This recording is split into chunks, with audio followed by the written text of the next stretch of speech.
नमस्कार मेरे भाई और बहनों, स्वागत है आपका कर्स्ड हॉरर पर। आज हम एक डरावनी कहानी सुनाने जा रहे हैं जिसमें प्यार और भूतिया घटनाएं शामिल हैं। यह कहानी एक छोटे से गांव कृष्णपुर की है जो शहरी जीवन से दूर एक सुनसान इलाके में बसा हुआ है। आकांक्षा अपनी कार में अकेली दिल्ली शहर से अपने पुराने घर लौट रही थी जब अचानक सड़क पर समीर का चेहरा दिखाई देता है, जो अब इस दुनिया में नहीं रहा। क्या ये उसका भ्रम था या समीर का भूत सच में वापस आ चुका था? घर पहुंचते ही आकांक्षा को अज्ञात नंबर से एक संदेश मिलता है, मैं कभी नहीं गया था। अब आकांक्षा के मन में सवाल है, क्या समीर का भूत सच में उसकी जिंदगी में वापस आ चुका है? जुड़ी रहिए हमारे साथ इस डरावनी कहानी के लिए। रात का अंधेरा गहराता जा रहा था। शहर की सड़कों पर हल्की हल्की बारिश हो रही थी। आकांक्षा अपनी कार में थी, लेकिन उसका ध्यान बार बार भटक रहा था। समीर का चेहरा उसकी आंखों के सामने घूम रहा था, उसका प्यार, उसका साथी। लेकिन अब वो नहीं रहा। समीर की मौत को 6 महीने हो चुके थे, लेकिन उसकी यादें अब भी ताजा थीं। आकांक्षा, तुम इस हाल में अकेले बाहर क्यों निकली हो? फोन पर विवेक की चिंतित आवाज आई। बस ऐसे ही, मन नहीं लग रहा था। तुम्हें अब आगे बढ़ना होगा, तुम जब चाहो मुझसे बात कर सकती हो। आकांक्षा चुप हो गई। विवेक हमेशा उसके साथ था, समीर के जाने के बाद भी। लेकिन फिर जैसे ही उसने कार का शीशा नीचे किया, एक ठंडी हवा का झोंका अंदर आया और उसके साथ ही सामने सड़क पर कोई खड़ा था। आकांक्षा ने तुरंत ब्रेक लगाए। उसका दिल जोर से धड़कने लगा। उसने ध्यान से देखा, वो समीर था। आकांक्षा की सांसें थम गईं। नहीं, ये नहीं हो सकता। समीर मर चुका है। लेकिन वो वहीं खड़ा था, भीगता हुआ, आंखें खोखली और चेहरे पर एक अजीब उदासी। आकांक्षा की चीख निकल गई और उसने झटके से आंखें बंद कर ली। जब उसने दोबारा देखा, वहां कोई नहीं था। उसका दिमाग झन्ना गया। क्या यह उसका भ्रम था? वह घबराकर कार दौड़ाते हुए अपने घर पहुंची। कमरे में घुसते ही उसने लाइट ऑन की और सीधे समीर की पुरानी तस्वीर के पास गई। क्या तुम वापस आ गए हो समीर? उसकी आंखों से आंसू बहने लगे। लेकिन तभी फोन बजा। उसने कांपते हाथों से फोन उठाया। अज्ञात नंबर से मैसेज आया था, मैं कभी नहीं गया था। आकांक्षा के पैरों तले जमीन खिसक गई। विवेक ने आकांक्षा को कॉल किया। तुम ठीक हो? आकांक्षा की आवाज कांप रही थी। मुझे समीर दिखा और फिर मुझे उसके नंबर से मैसेज आया। विवेक ने कुछ देर चुप्पी साधी, फिर कहा, ये तुम्हारा भ्रम है, तुम ज्यादा सोच रही हो। लेकिन आकांक्षा को यकीन नहीं हो रहा था। अगले दिन उसने समीर का पुराना फोन निकाला जो अब भी उसके पास था। फोन चालू करने के बाद अंदर एक वीडियो मिला। वह वीडियो समीर की मौत से एक दिन पहले का था। उसमें समीर कह रहा था, अगर मुझे कुछ हो जाए तो समझ जाना कि यह एक एक्सीडेंट नहीं था, कोई मेरी जान लेना चाहता था। आकांक्षा के हाथ से फोन गिर गया। तो क्या समीर की मौत महज एक हादसा नहीं बल्कि एक साजिश थी? आकांक्षा का शक गहराने लगा। उसने विवेक से मिलने का फैसला किया। कैफे में बैठते ही उसने सीधे सवाल दागा, तुम्हें लगता है कि समीर की मौत एक एक्सीडेंट थी? विवेक का चेहरा सख्त हो गया। आकांक्षा, तुम फिर से उसी बात पर अटकी हो। पुलिस ने इसे क्लोज कर दिया है, लेकिन मैंने एक वीडियो देखा है। समीर को पहले से ही अंदाजा था कि उसकी जान को खतरा है। विवेक ने सिर झुका लिया। मैं नहीं जानता कि समीर किसकी बात कर रहा था, लेकिन तुम अब इस मामले से दूर रहो। आकांक्षा को अब विवेक पर शक होने लगा था। उस रात आकांक्षा समीर की पुरानी डायरी पढ़ रही थी। मुझे लगता है कि कोई मेरा पीछा कर रहा है। मुझे नहीं पता कि मैं पागल हो रहा हूँ या कोई सच में मुझे मारने की साजिश कर रहा है। आकांक्षा का दिल जोर से धड़कने लगा, लेकिन अगला पन्ना पढ़ते ही उसका दिल गले में अटक गया। मुझे शक है कि विवेक कुछ छुपा रहा है। आकांक्षा की सांसें तेज हो गईं। क्या विवेक सच में उसके सबसे अच्छे दोस्त का कातिल हो सकता है? वो तुरंत विवेक के घर पहुंची। दरवाजा खुला था। जैसे ही वो अंदर गई, टेबल पर समीर की खून से सनी घड़ी रखी थी। आकांक्षा का पूरा शरीर सुन्न हो गया और फिर पीछे से एक आवाज आई, आखिरकार तुमने सच देख ही लिया आकांक्षा। आकांक्षा ने धीरे से पलटकर देखा। विवेक मुस्कुरा रहा था। आखिरकार तुमने सच देख ही लिया आकांक्षा। आकांक्षा के पैरों तले जमीन खिसक गई। तुम? उसकी आवाज कांप रही थी। विवेक धीरे धीरे आगे बढ़ा। हाँ, मैं। ये घड़ी यहाँ कैसे आई? आकांक्षा ने हिम्मत जुटाकर पूछा। विवेक मुस्कुराया। शायद तुम्हें इसका जवाब पहले से ही पता है। उसकी आंखों में एक अजीब चमक थी। आकांक्षा ने कदम पीछे खींचे। क्या तुमने समीर को मारा? विवेक की मुस्कान गायब हो गई। ये मत भूलो आकांक्षा, समीर मेरा भी दोस्त था। मैं उसे क्यों मारूंगा? फिर ये घड़ी? मुझे नहीं पता ये यहाँ कैसे आई, विवेक ने ठंडे स्वर में कहा। लेकिन हाँ, एक बात मैं जानता हूँ, कोई हम दोनों के साथ खेल खेल रहा है। आकांक्षा उलझन में पड़ गई। क्या तुम सच कह रहे हो? अगर मैं झूठ बोल रहा होता तो क्या इतनी आसानी से खुद को फंसाने के लिए ये घड़ी यहाँ छोड़ता? आकांक्षा के दिमाग में सवालों का तूफान उठने लगा। अगर विवेक गुनहगार नहीं था तो फिर कौन था? अगली रात आकांक्षा अपने कमरे में बैठी थी। वो समीर की डायरी के पन्ने पलट रही थी जब अचानक उसका फोन बजा। अज्ञात नंबर। हेलो। फोन के दूसरी तरफ एक धीमी भयानक फुसफुसाहट थी। तुम सच जानना चाहती हो आकांक्षा? आकांक्षा का दिल जोर से धड़कने लगा। तुम कौन हो? वो जिसे तुम खोज रही हो, वो तुम्हारे बहुत करीब है। कौन? फोन कट गया। आकांक्षा का दिल जोरों से धड़क रहा था। आकांक्षा ने अगले दिन विवेक को सब कुछ बताया। विवेक ने गंभीरता से सुना और फिर कहा, हमें समीर के एक्सीडेंट वाली जगह पर जाना होगा। रात के अंधेरे में दोनों वहां पहुंचे। सड़क पर अब भी पुराने जलने के निशान थे। अचानक आकांक्षा की नजर एक खंभे पर पड़ी। वहां एक छोटा सा सीसीटीवी कैमरा लगा हुआ था। क्या यह एक्सीडेंट की रात चालू था? आकांक्षा ने आशा से पूछा। विवेक तुरंत पास की दुकान में गया और वहां के मालिक से कैमरे का फुटेज मांगा और जो उन्होंने देखा उसने उनकी पूरी दुनिया हिला दी। फुटेज में समीर की बाइक दिख रही थी। वो तेजी से आ रहा था, लेकिन तभी कोई और बाइक साइड से आई और उसे धक्का दे दिया। समीर का एक्सीडेंट खुद से नहीं हुआ था, उसे मारने की कोशिश की गई थी। आकांक्षा का शरीर सुन्न हो गया। देखो, विवेक ने कहा, ये बाइक, ये नंबर प्लेट जानी पहचानी लग रही है। वो जल्दी से नंबर लिखकर पुलिस डेटाबेस में चेक करवाने गए और जो नाम निकला उसे देखकर आकांक्षा के पैरों तले जमीन खिसक गई। रितिका, उसकी सबसे अच्छी दोस्त। आकांक्षा को यकीन नहीं हुआ। नहीं, ये गलत हो सकता है। रितिका मेरी बेस्ट फ्रेंड है, वो ऐसा क्यों करेगी? विवेक ने गहरी सांस ली। हमें उससे मिलना होगा। जब वो दोनों रितिका के घर पहुंचे तो दरवाजा अंदर से खुला हुआ था। अंदर अंधेरा था। रितिका, आकांक्षा ने धीरे से पुकारा। कोई जवाब नहीं आया। वो अंदर गई और फिर टेबल पर एक लाल कागज रखा था जिस पर सिर्फ एक लाइन लिखी थी, अब तुम जान गई हो तो तुम्हें भी मरना होगा। पीछे से एक साया तेजी से आकांक्षा की तरफ बढ़ा। टेबल पर रखे लाल कागज को देखकर आकांक्षा का दिमाग सुन्न हो गया। अब तुम जान गई हो तो तुम्हें भी मरना होगा। पीछे से किसी के कदमों की आवाज आई। आकांक्षा ने तेजी से पलटकर देखा, कोई वहां नहीं था। विवेक ने टेबल से कागज उठाया। ये रितिका का लिखा हुआ लग रहा है। आकांक्षा ने सिर हिलाया। नहीं, ये उसका स्टाइल नहीं है, लेकिन अगर बाइक उसी के नाम पर थी तो। विवेक ने कमरे में नजर दौड़ाई। हमें यहाँ कुछ और सुराग देखने होंगे। दोनों ने अलग अलग कमरों में तलाश शुरू की और तभी आकांक्षा को रितिका की अलमारी में एक छोटा सा लॉक्ड बॉक्स मिला। विवेक, ये देखो। विवेक ने बॉक्स उठाया। हमें इसे खोलना होगा, शायद यही हमारी सबसे बड़ी सुराग हो। लेकिन तभी दरवाजे के बाहर कोई खड़ा था। दरवाजे के नीचे से एक परछाई गुजरी। विवेक ने तुरंत आकांक्षा को इशारा किया। चुप रहो। दोनों सांस रोककर खड़े रहे। अचानक दरवाजे पर तेज धक्के पड़ने लगे। दरवाजा खोलो आकांक्षा। आवाज रितिका की थी। हमें छुपना होगा, विवेक ने फुसफुसाते हुए कहा। दोनों जल्दी से स्टोर रूम में जाकर छुप गए। रितिका दरवाजे पर कुछ देर तक खड़ी रही, फिर अचानक दरवाजा धड़ाम से खुला। उसके हाथ में एक धारदार चाकू था। आकांक्षा, मुझे पता है कि तुम अंदर हो। आकांक्षा का दिल जोर से धड़क रहा था। क्या रितिका सच में समीर की मौत की जिम्मेदार थी? कुछ मिनटों तक रितिका घर में घूमती रही, फिर अचानक वो फोन पर किसी से बात करने लगी। हाँ, मैंने वो कागज रख दिया है, उन्हें डराने के लिए। आकांक्षा और विवेक ने एक दूसरे की ओर देखा। रितिका ने आगे कहा, लेकिन उन्हें मारने की जरूरत नहीं होगी अगर वो खुद ही पीछे हट जाएं। फिर वो कुछ बुदबुदाते हुए घर से बाहर निकल गई। आकांक्षा और विवेक धीरे धीरे बाहर आए। तो रितिका ने हमें सिर्फ डराने की कोशिश की थी, आकांक्षा ने धीरे से कहा। लेकिन वो किससे बात कर रही थी?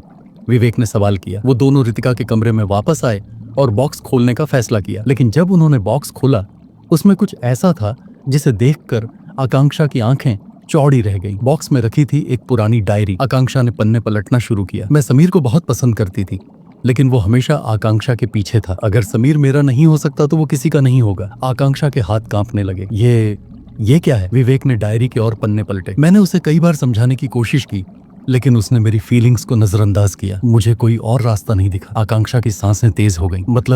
मतलब रितिका ने समीर को मारा? विवेक ने सिर हिलाया। हमें उससे सच उगलवाना होगा। आकांक्षा की आंखों में आंसू थे। वो मेरी सबसे अच्छी दोस्त थी और उसने मेरे प्यार को मुझसे छीन लिया। तभी विवेक ने डायरी के अंतिम पन्ने पर कुछ ऐसा देखा जिसे देखकर उसका खून ठंडा पड़ गया। डायरी के आखिरी पन्ने पर लिखा था, मुझे लगा था कि सब कुछ ठीक हो जाएगा, लेकिन उसने मुझे भी धोखा दे दिया। अब बारी उसकी है। नीचे लिखा था, नाम विवेक। आकांक्षा ने धीरे से सिर उठाया और विवेक की ओर देखा। ये क्या है? विवेक की आंखों में एक पल के लिए डर झलका, लेकिन फिर उसने जल्दी से कहा, ये सब झूठ है आकांक्षा। लेकिन अगर समीर को मारने के पीछे रितिका थी तो फिर वो किसे दोषी ठहरा रही थी? विवेक कुछ कह पाता, इससे पहले ही आकांक्षा का फोन बजा। अज्ञात नंबर से एक मैसेज आया। तुम गलत दिशा में खोज रही हो आकांक्षा, असली गुनहगार अब भी तुम्हारे आसपास है। आकांक्षा का दिमाग चकरा गया।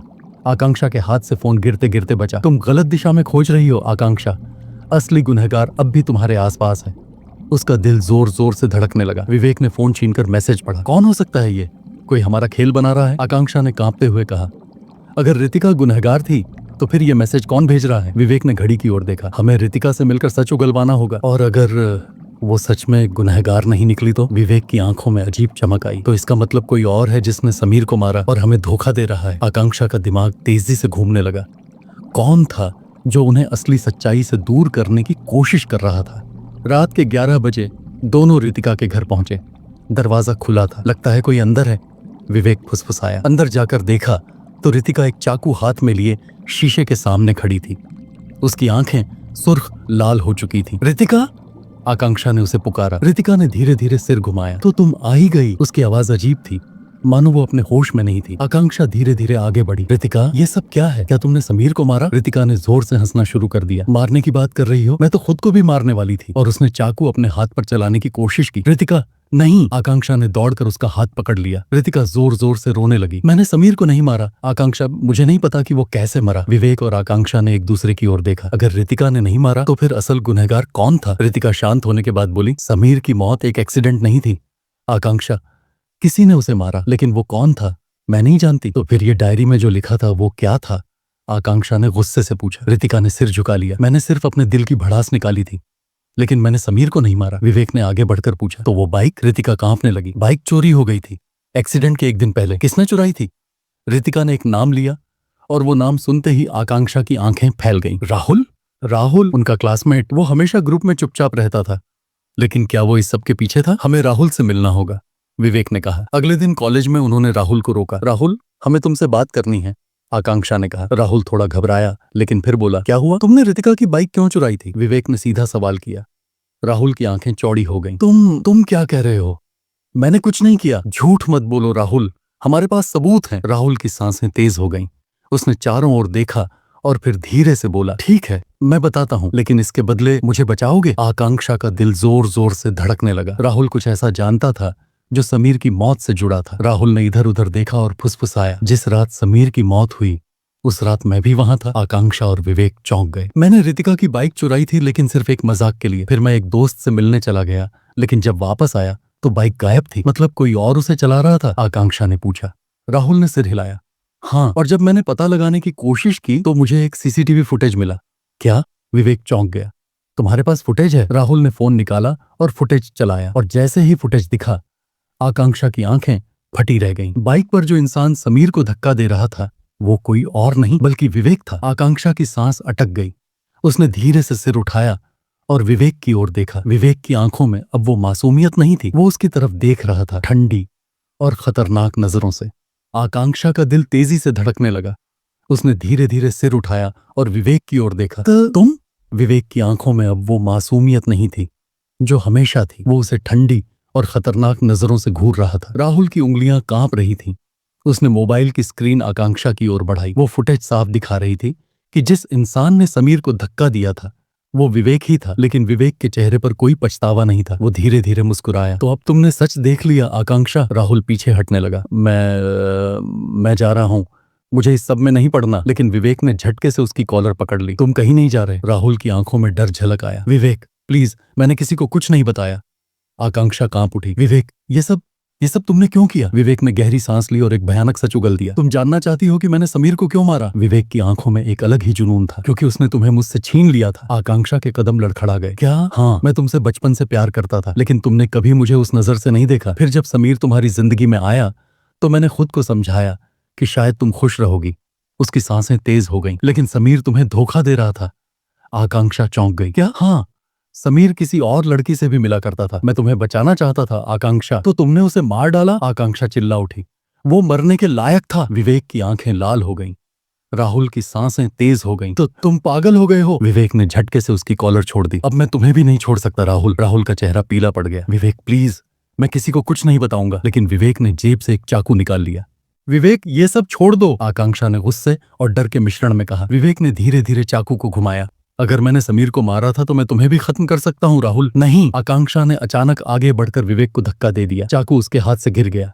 राहुल ने मौका देखकर तेजी से भागने की कोशिश की, लेकिन विवेक ने उसका हाथ पकड़ लिया। तुम बच नहीं सकते। राहुल ने पूरी ताकत लगाकर उसके पेट में घूंसा मारा और भाग निकला। विवेक चीख उठा, लेकिन उसने खुद को संभाला। उसकी आंखें अब आकांक्षा पर थीं। अब तुम जान चुकी हो आकांक्षा।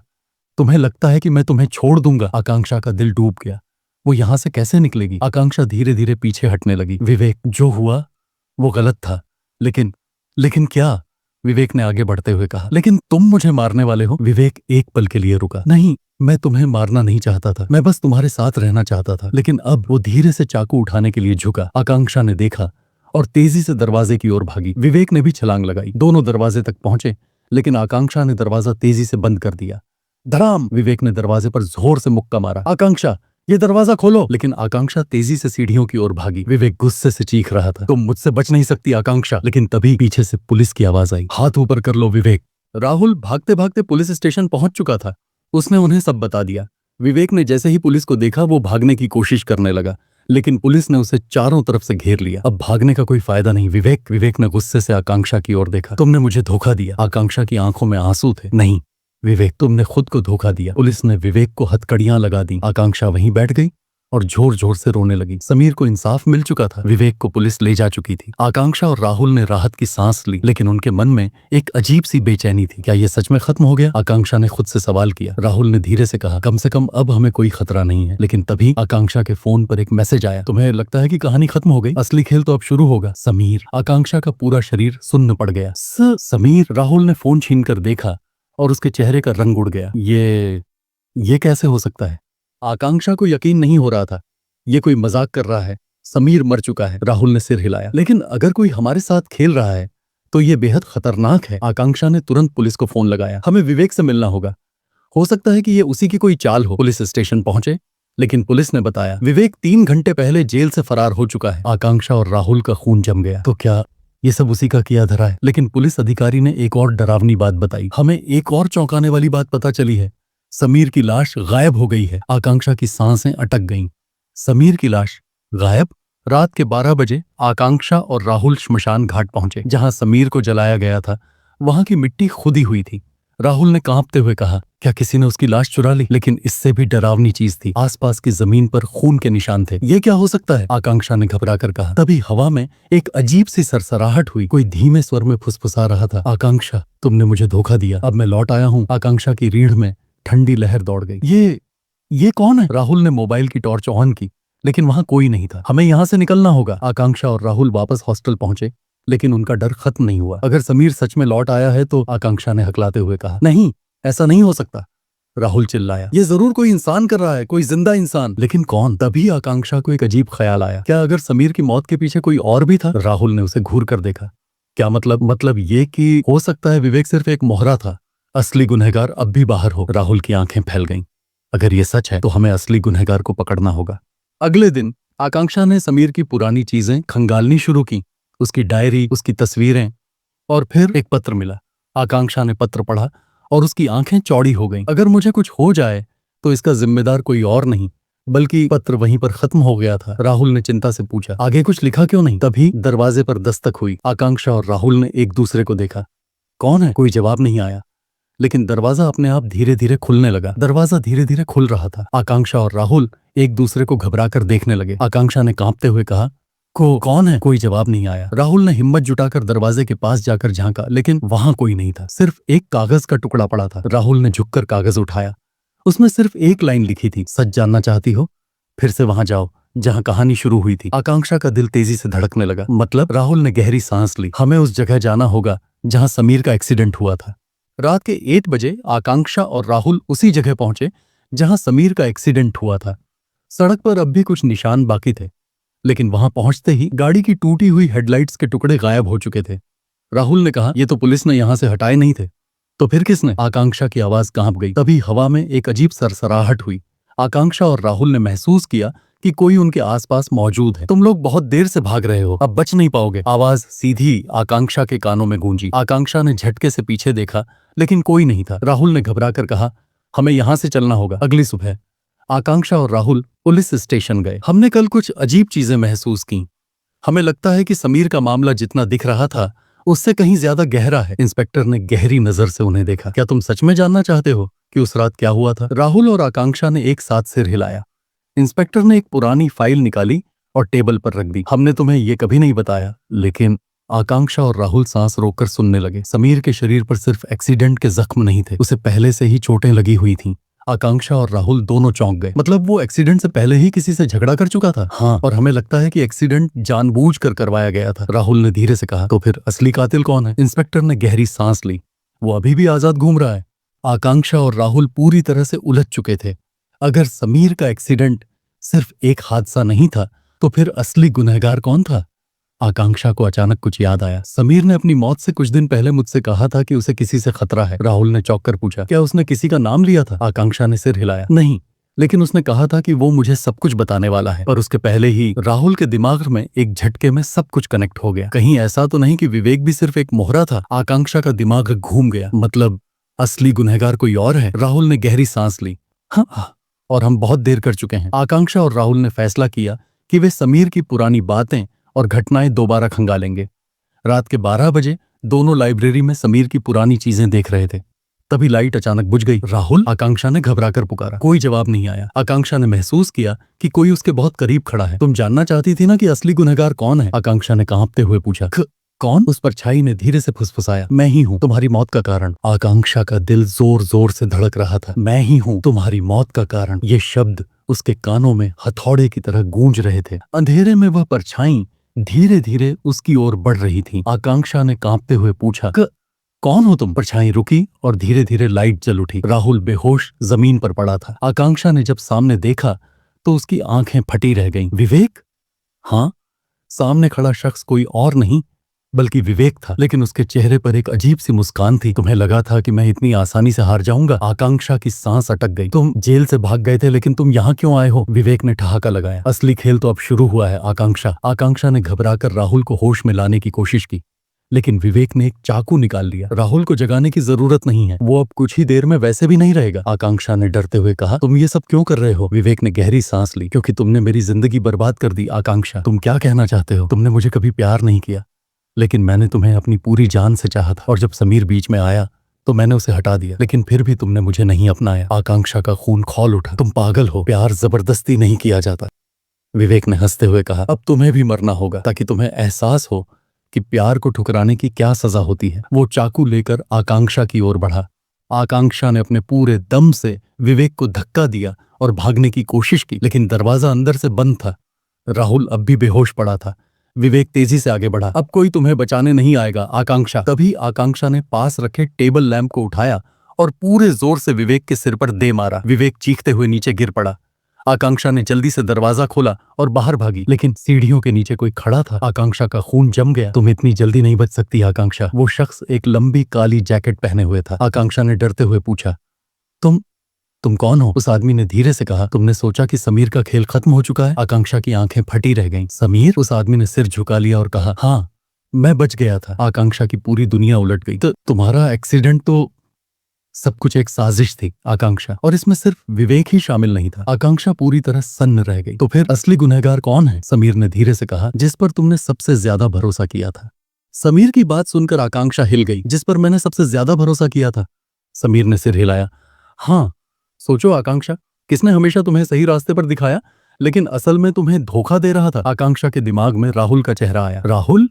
समीर ने धीरे से कहा। हाँ। आकांक्षा ने अविश्वास से सिर हिलाया। नहीं, राहुल ऐसा नहीं कर सकता, लेकिन वो ही असली गुनहगार है। उसने ही मेरी मौत की साजिश रची थी। तभी आकांक्षा को एहसास हुआ कि राहुल अब भी बेहोश नहीं था। वो होश में आ चुका था और उनकी बातें सुन रहा था। राहुल धीरे धीरे उठने लगा। उसकी आंखों में हैरानी थी, लेकिन होठों पर एक हल्की मुस्कान थी। तो आखिरकार सच सामने आ ही गया। आकांक्षा पीछे हट गई। राहुल, ये सब क्या है? राहुल ने गहरी सांस ली और कहा, आखिर तुम्हें कितना वक्त लगा ये समझने में कि असली खेल कौन खेल रहा था? समीर ने गुस्से से कहा। राहुल, अब सच बताने का वक्त आ गया है। राहुल ने एक ठंडी हंसी हंसी।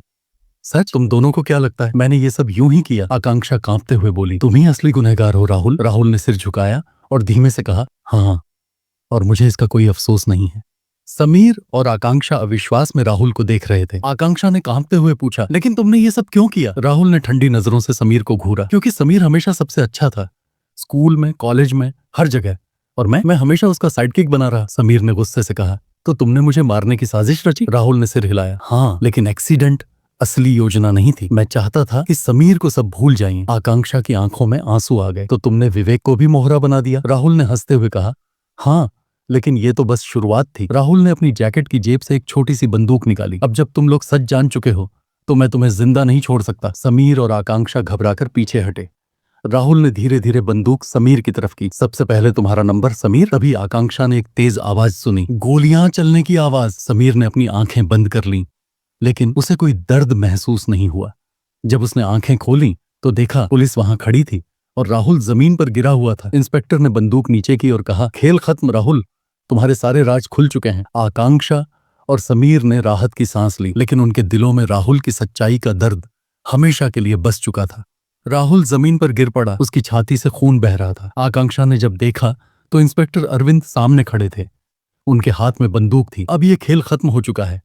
राहुल जमीन पर पड़ा तड़प रहा था। तुमने मेरी योजना नाकाम कर दी। समीर ने गहरी सांस ली। न्याय देर से ही सही, लेकिन हुआ। राहुल ने आखिरी बार आंखें खोली और आकांक्षा को देखा। काश तुमने मुझे भी एक मौका दिया होता। और इसके साथ ही राहुल ने दम तोड़ दिया। कुछ दिनों बाद आकांक्षा समीर के साथ नदी किनारे खड़ी थी। सब खत्म हो गया समीर? समीर ने हल्की मुस्कान दी। हाँ, लेकिन मैं अब भी सोचता हूँ कि अगर राहुल ने यह सब न किया होता तो हम सब कितने अच्छे दोस्त होते। आकांक्षा ने एक गहरी सांस ली और कहा, अब बस नई जिंदगी की शुरुआत करनी है। समीर ने धीरे से उसका हाथ पकड़ लिया। और ये शुरुआत हम साथ करेंगे। सूरज धीरे धीरे उग रहा था और एक नई जिंदगी उनकी राह देख रही थी।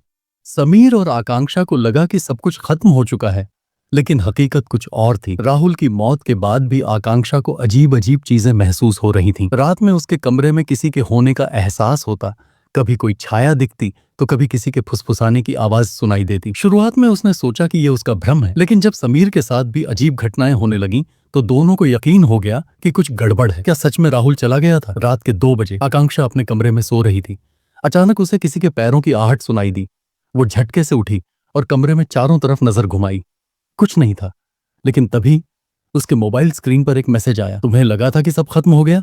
असली खेल अब शुरू हुआ है। आकांक्षा के हाथ से फोन गिर गया। उसकी उंगलियां कांपने लगीं। नहीं, यह नामुमकिन है। समीर को तुरंत कॉल किया, लेकिन फोन बंद था। तभी दरवाजे पर जोर से दस्तक हुई। आकांक्षा, दरवाजा खोलो। आवाज समीर की थी। आकांक्षा ने दरवाजा खोला तो समीर घबराया हुआ अंदर आया। क्या हुआ? आकांक्षा ने कांपते हुए फोन का स्क्रीन दिखाया। समीर के चेहरे का रंग उड़ गया। ये कैसे हो सकता है? तभी आकांक्षा के फोन पर फिर से मैसेज आया। मुझे लगा था कि तुम मुझसे प्यार करती हो, लेकिन तुमने मुझे मरने दिया। अब मैं तुम्हें नहीं छोड़ूंगा। राहुल। समीर ने तुरंत पुलिस को फोन लगाया, लेकिन पुलिस से जो जवाब मिला उसने दोनों की रीढ़ की हड्डी में सिहरन दौड़ा दी। राहुल की लाश गायब हो गई है। समीर और आकांक्षा ने फैसला किया कि वे खुद राहुल की मौत के रहस्य की जांच करेंगे।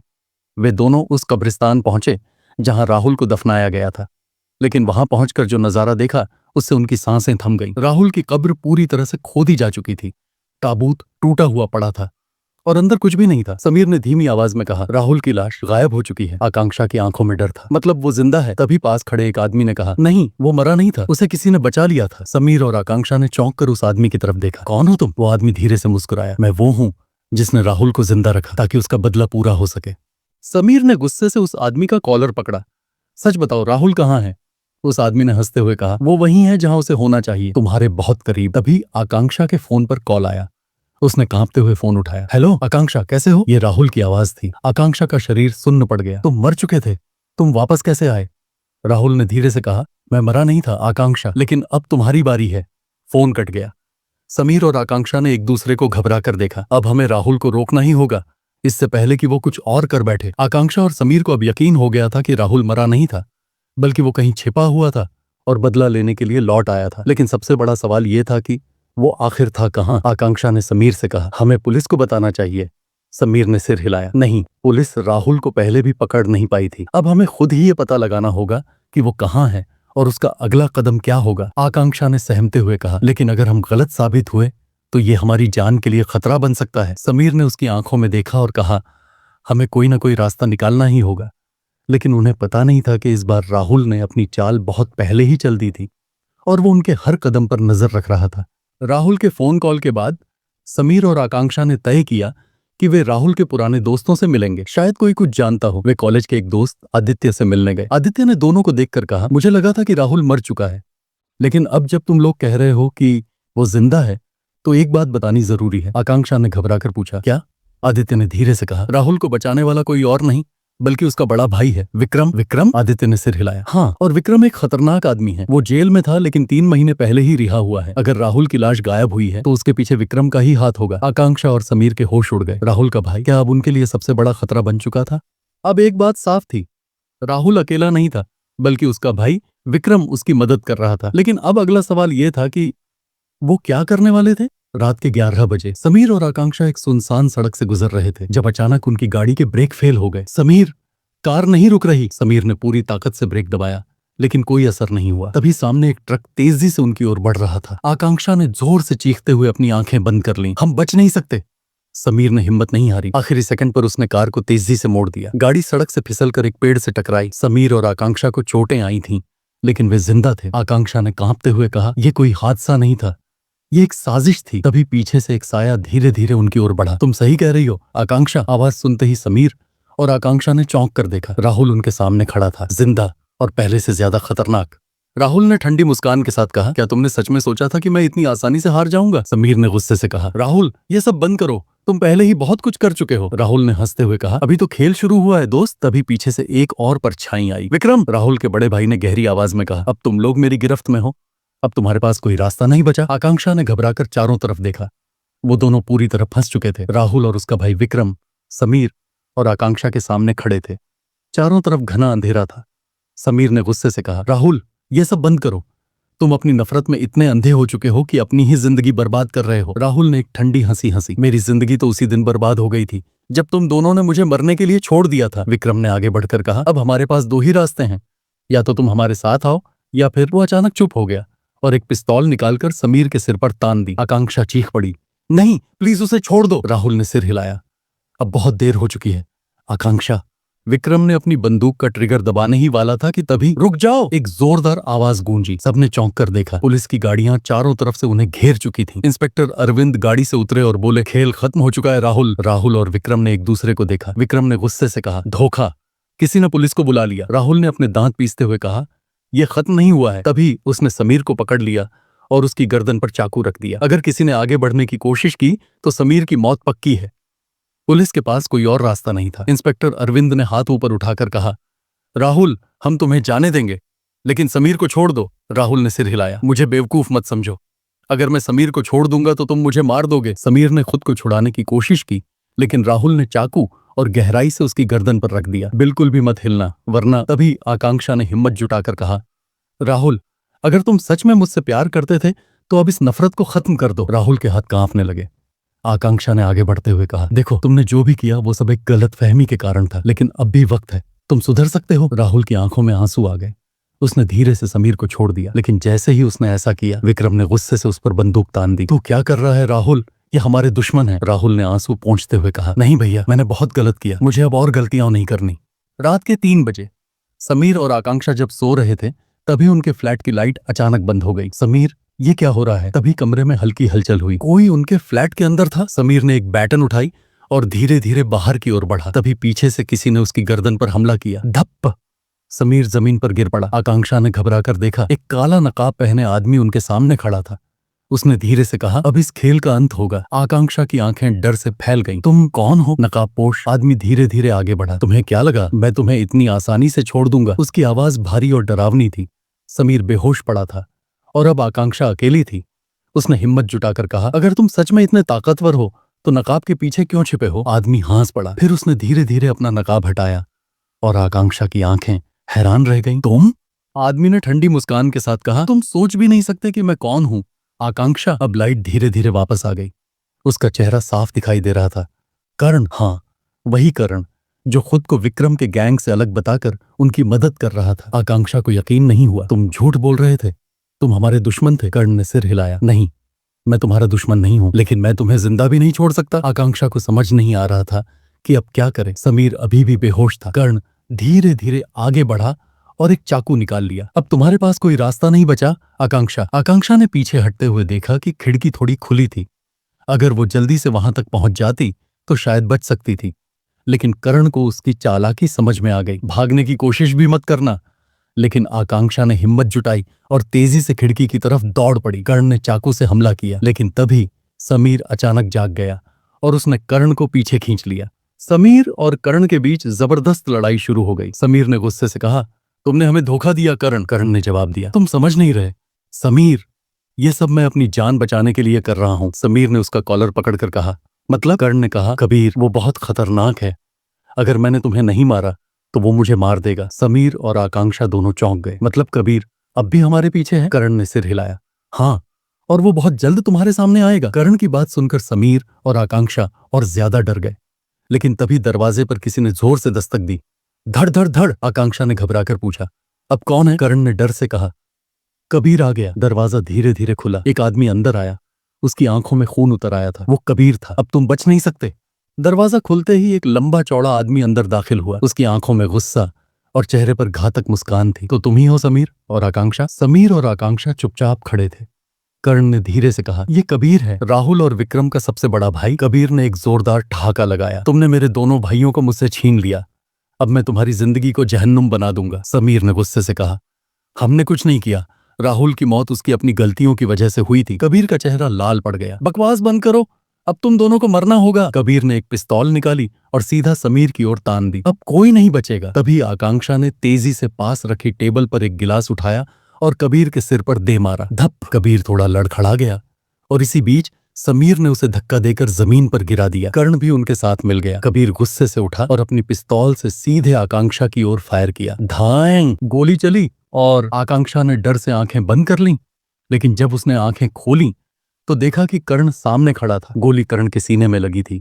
उसने कांपते हुए कहा, मैंने बहुत गलत किया था, लेकिन अब मैं सही कर रहा हूं। और फिर वो जमीन पर गिर पड़ा। समीर और आकांक्षा ने चौंक कर देखा।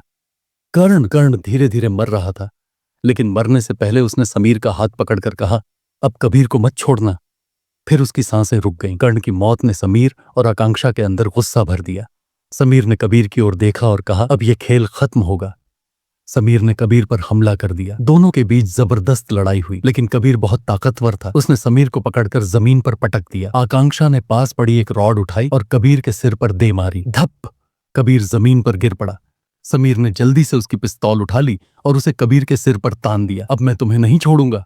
कबीर ने ठंडी हंसी हंसते हुए कहा, मार दो मुझे, लेकिन तुम कभी चैन से नहीं रह पाओगे। समीर ने गुस्से से ट्रिगर दबाने ही वाला था कि तभी पुलिस, हथियार डाल दो। इंस्पेक्टर अरविंद अपनी टीम के साथ अंदर आ गए। उन्होंने कबीर को घेर लिया। ये खेल अब खत्म हो गया कबीर। पुलिस ने कबीर को पकड़ लिया। आकांक्षा ने चैन की सांस ली। समीर ने थक कर सिर झुका लिया। सब कुछ खत्म हो चुका था। कबीर को गिरफ्तार कर लिया गया था, लेकिन समीर और आकांक्षा के चेहरे पर कोई सुकून नहीं था। इंस्पेक्टर अरविंद ने कहा, अब तुम्हें डरने की जरूरत नहीं।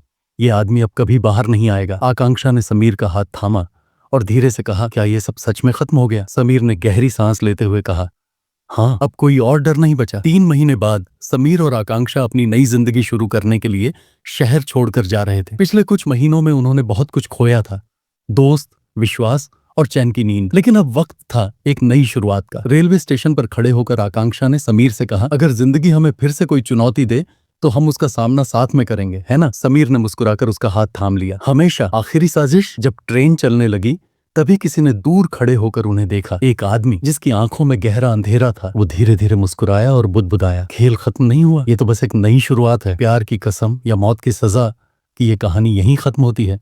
लेकिन क्या सच में कभी कभी कुछ कहानियां पूरी होकर भी अधूरी रह जाती हैं?